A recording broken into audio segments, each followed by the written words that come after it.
Me tarvittaisiin kaikki uudet läppärit ja niihin ohjelmat. Ne te saatte VIPin kautta. Valtion IT-palvelukeskuksen. Joo, Tike tekee räätälöityjä tietojärjestelmiä hallinnon alalle. Niin kuin meille kutiin. Teille tosiaan kutin elintarviketurvallisuutta lisäämään. Ja meille kartturin. Niin, kartturi auttaa maanviljelijää ja maataloushallintoa tarkentamaan peltolohkorajoja. Kartturia tarvitaan myös eläinten terveyteen ja hyvinvointiin liittyvissä tehtävissä. Mutta miksi Tike? Miksi ei mikä tahansa IT-talo?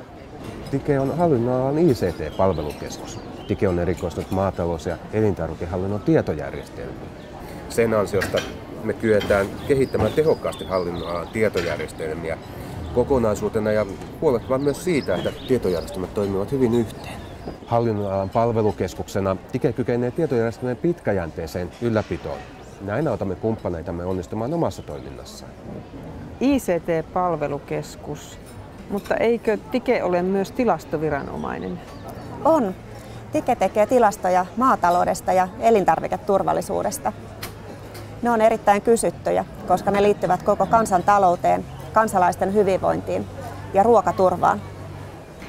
Mutta miten ICT-palvelukeskuksen ja tilastoviranomaisen tehtävät tukevat toisiaan? Todella hyvin. Tikellä on loistava sauma digitalisoida tilastotuotantoa, niin sähköisestä tiedonkeruusta aina sähköiseen julkaisemiseen verkossa. Tikessä yhdistyy maatalousalan syvällinen substanssiosaaminen, tehokkaat menetelmät ja huipputason ICT-osaaminen. Mä hain aika usein tietoja Matildasta. Niin mäkin. Hienoa.